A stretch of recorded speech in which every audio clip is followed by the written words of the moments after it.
ನಾರಾಯಣಂ ನಮಸ್ಕೃತ್ಯ ನರಂ ಚೈವ ನರೋತ್ತಮಂ ದೇವೀಂ ಸರಸ್ವತೀಂ ವ್ಯಾಸಂ ತಥೋ ಗ್ರಂಥಂ ಉದೀರಯೇ. ಸಮಸ್ತ ಗುರುಭ್ಯೋ ನಮಃ. ಶ್ರೀಮದ್ ಭಾಗವತ ಬರೀ ಕಥೆಗಳ ಕೈ ಅಷ್ಟೇ ಅಲ್ಲ, ನಮ್ಮ ವ್ಯಥೆಗಳನ್ನೆಲ್ಲ ಪರಿಹಾರ ಮಾಡುವ ಅದ್ಭುತವಾದ ಮಂತ್ರ.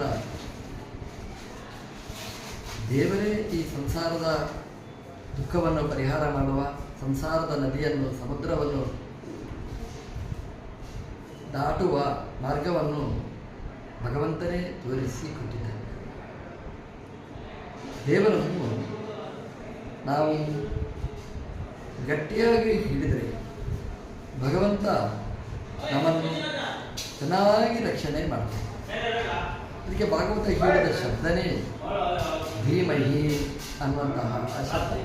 ಸತ್ಯ ಪರಂ ಧೀಮಹಿ ನಾವು ಧೀಮಹಿ ಅಂತಂದರೆ ಸುಮ್ಮನೆ ದೇವರಿಗೆ ಕೈ ಮುಗಿದು ಅಷ್ಟೇ ಅಲ್ಲ, ಅದೊಂದು ಧ್ಯಾನ.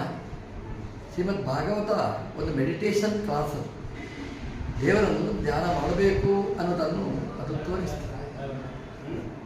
ರಾಯರು ಹೇಳಿದ ಹಾಗೆಯೇ ಭಗವಂತನ ಪೂಜೆ ನಾವು ಮಾತ್ರ ಮಾಡುವುದಲ್ಲ, ಮತ್ತು ನಮ್ಮ ಕುಲದವರೆಲ್ಲ, ನಮ್ಮ ವಿದ್ಯಾ ಸಂಬಂಧಿಗಳೆಲ್ಲ ಒಟ್ಟು ಸೇರಿ ಮಾಡಬೇಕಾದ್ದು. ನಾನು ಮಾಡಬೇಕು, ತನು ಸಂಬಂಧಿಭಿ ವಿದ್ಯಾ ಸಂಬಂಧಿಭಿಶ್ಚ ಕಾರಯಿಷ್ಟೇ. ಧೀಮಹಿ ಅವರಿಗೆ ಅಷ್ಟು ಸೇರಿದೆ ಅರ್ಥ. ನಾನೂ ಚಿಂತನೆ ಮಾಡಬೇಕು, ನನ್ನವರಿಂದಲೂ ನಾನು ಚಿಂತನೆ ಮಾಡಿಸ್ತೇನೆ ಅನ್ನುವಂಥದ್ದು ಆರಂಭದಲ್ಲಿ ವೇದವ್ಯಾಸದೇವರು ನಮಗೆ ಕೊಟ್ಟಿರ್ತಕ್ಕಂತಹ ಸಂದೇಶ. ಹಾಗಾಗಿ ಯಾರು ಏನೇ ಇರಲಿ ನಾನು ಮಾತ್ರ ಮಾಡ್ತೇನೆ ಹಾಗಾಗುವುದಿಲ್ಲ.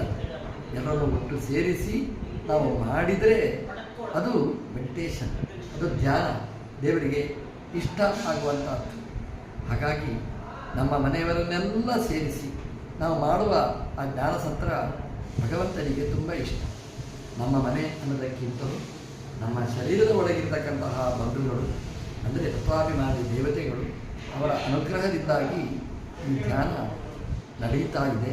ಹಾಗಾಗಿ ಅವರನ್ನೆಲ್ಲ ಎಲ್ಲ ದೇವತೆಗಳನ್ನು ಕೂಡ ಚಿಂತನೆ ಮಾಡುವ ಶ್ರೀಮದ್ ಭಾಗವತ ಒಂದು ಅಪೂರ್ವವಾದ ನಿಧಿ. ಅದು ಎಲ್ಲ ದೇವತೆಗಳನ್ನು ಕೂಡ ನಮ್ಮ ಜೊತೆ ಕರ್ಕೊಂಡು ಹೇಗೆ ಬರಬೇಕು, ಆ ದೇವತೆಗಳು ನಮ್ಮನ್ನು ಹೇಗೆ ಕರ್ಕೊಂಡು ಹೋಗಬೇಕು ಅನ್ನುವ ದಿವ್ಯ ಸಂದೇಶ ಶ್ರೀಮದ್ ಭಾಗವತದಲ್ಲಿ ಇದೆ. ಬೇರೆ ಬೇರೆ ದೇವತೆಗಳ ಪ್ರಸ್ತಾವ ಬೇರೆ ಬೇರೆ ಸಂದರ್ಭದಲ್ಲಿ ಶ್ರೀಮದ್ ಭಾಗವತದಲ್ಲಿ ಇದೆ. ಎಲ್ಲ ತತ್ವಾಭಿಮಾನಿ ದೇವತೆಗಳ ಅನುಸಂಧಾನ ಶ್ರೀಮದ್ ಭಾಗವತದಲ್ಲಿ ಇದೆ. ಹಾಗಾಗಿ ಇದು ಭಗವತ್ ಸಂಬಂಧಿಯಾದ ಭಾಗವತ ಗ್ರಂಥ. ಇದು ಬರೀ ಕಥೆ ಹೇಳೋದು ಅಷ್ಟಕ್ಕೆ ಸೀಮಿತ ಅಲ್ಲ. ಇದು ಒಂದು ರೀತಿಯಲ್ಲಿ ನಮ್ಮ ಉಪಾಸನೆ, ಅಂತರಂಗ ಉಪಾಸನೆಗೆ ಸಂಬಂಧಪಟ್ಟಿರ್ತಕ್ಕಂತಹದ್ದು. ಪ್ರತಿಯೊಂದು ಕಥೆಯ ಹಿನ್ನೆಲೆಯಲ್ಲಿ ಇರ್ತಕ್ಕಂತಹ ಅನುಸಂಧಾನ ತುಂಬ ಮುಖ್ಯವಾದಂತಹದ್ದು. ಅಂತಹ ಶ್ರೀಮದ್ ಭಾಗವತದ ಚಿಂತನೆ ಮಂಥನೆ ನಮ್ಮ ಶ್ರೀ ಹರ್ಷ ಅವರ ಮನೆಯಲ್ಲಿ ದೇವರು ನಡೆಸ್ತಾ ಇದ್ದಾರೆ. ಅದು ಚೆನ್ನಾಗಿ ನಡೆಯಲಿ ಜ್ಞಾನಸತ್ರ.